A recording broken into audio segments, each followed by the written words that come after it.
And I welcome you back to the Dobrenic channel. Today we're going to be talking about all the lakes out west. We're going to be talking about Lake Shasta, Lake Oroville, Lake Powell, and Lake Mead as well. And things have dried up considerably compared to what we had a couple of weeks ago when we had that atmospheric river roll through California. Things are bleak. It's not raining like it once was, and I have everything you need to know. And the forecast doesn't look much better either. All the rain has been going to the north, to Oregon and Washington, and it continues to trend that way. So if you haven't already and you really enjoy this content, please consider subscribing. Please share this on social media so we can get the word out. And without further ado, let's roll right over to windy.com, and we are going to be looking at the next 3 days. Now, there is some rain coming to Lake Oroville in the next 3 days in the tune of about a ½ inch or less. In spots, almost 6/10 of an inch, a little bit less in spots. Now, some of this is going to be new snow. Up here is going to be about an inch, not a whole lot. So, rain accumulation, it's going to be more of a rainmaker than a snowmaker. And Lake Shasta up here is going to get a little bit less. We go the next 5 days. Not much. Go to the next 10 days. That's about it. And what you see is what you get in the next 3 days is going to be the brunt of it. Now you can see this atmospheric river come in and hit Oregon and hit Washington. They don't need no more rain. They have gotten plenty of rain. If I haven't talked about this, but man, Seattle and Portland, they have gotten bombarded with the atmospheric river all the way up and down the coast to the north like we were hoping. We were hoping for more rain here. There is going to be a big rainmaker here in the central United States, which could bring flooding, especially over here by Rolla. Scoot in, Rolla's right here, 4.69, so just keep that in mind if you're living in the Midwest. The Mississippi could be on the rise if you get 4 inches,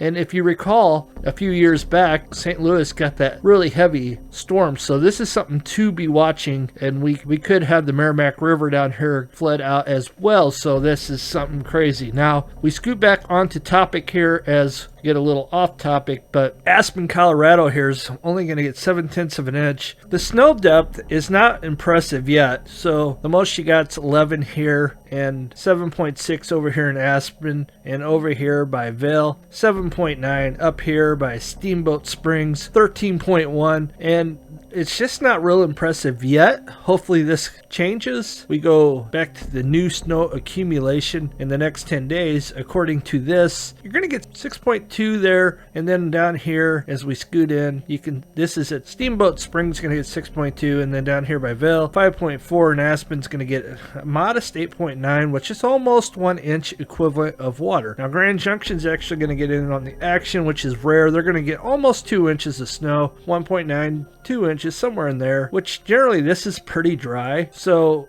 any snow, any precipitation is good. The more we can get, the better. Like up here, it always seems like it snows up here in Wyoming. I'm not sure why, but right here on the Green River, 10.5 inches of snow, and they already got a modest 27-inch snow depth. So this is a real good start up here, just not so much over here like we were hoping for. We were hoping for a lot more snow in here, and so far this just has not happened, has not come to pass. You can see out here in Lake Oroville, just no snow whatsoever. You got a little bit over here by Mount Shasta, you got 2.5. And even up here where they've been getting all the rain, the majority of the snow depths right there on Mount Rainier, 31 inches thus far. And we go to new snow accumulation. They got another 34 coming. So we really desperately need to push this to the south somehow. Will it happen? So far it's not trending that way, ladies and gentlemen. So that's what we got there. Let's go check out the water level. As we roll out to Lake Oroville, we're going to start off there.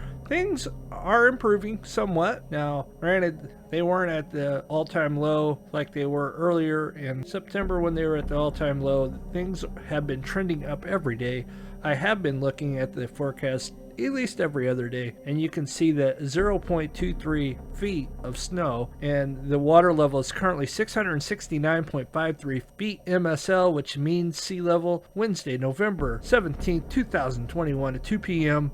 The level is 230 feet below full pool, 900, so we really need another atmospheric river, and we roll down here to the drop condition. This should change tomorrow. I think that it comes out with a new one every Thursday. This was the 9th, and it's still pretty dry out there. I mean, it's exceptionally dry at Lake Oroville and extremely dry right there from about northern California all the way to Southern California. So this is not real good. Hopefully things will improve, but thus far it continues to stay dry, not moist like we were hoping for. Let's roll over to Lake Shasta. While we'll stay in California, we'll roll over to Lake Shasta and see what is going on. As we roll over to Lake Shasta, you can see it continues to rise as well, 0.29 feet, and the water level currently is 894.10 feet MSL. Wednesday, November 17th, 2021 at 1 p.m. The level is 172.90 feet below full pool of 1,067, and you can see that it's trending up as well, which is good news. Now, it didn't get as much rain as Lake Oroville, but it's still on the rise, and that is fantastic. We'll take what we can get, and it's not as low as Lake Oroville as well. So let's roll over to Lake Powell and see where Lake Powell's water level currently is. As we roll over to Lake Powell, the water level for Lake Powell is 3,543.22 feet MSL, Tuesday, November 16, 2021. This was taken at 12 a.m. The level is 156.78 feet below full pool of 3,700. And for a change, it is actually has dropped any. It's staying equal. The level is 0.00 feet. They're in an extreme, exceptional, and also a severe drought there at Lake Powell. Let's roll down to Lake Mead and see what the current water level is down at Lake Mead and see what we got going on there. Lake Mead, it is actually up 0.01 feet since yesterday, and the water level is 1,065.89 feet. Wednesday, November 17th, 2021, 3 p.m. The level is 163.11 feet below full pool of 1,229 feet. Will we ever even get to 1,100 again? Makes you wonder. Back in 2020, last year, I thought for sure it would make it to 1,100, and it just didn't make it. So hopefully things change, and we'll be watching it. So there you have it for tonight. This is kind of a short video. I didn't use the graphs tonight. Somebody said they'd rather go back to these kind of graphs. So what do you guys think? You like these graphs better? Or do you like the other graphs better? If you're still with me, please comment down below. Let me know. I try to get to all of them. Sometimes I get busy and I'm not able to, but don't be thinking that I'm not looking at them, because I try to look at all of them. It's just a matter of getting to them or not. With that being said, you guys have a blessed day, and we'll see you on the next one.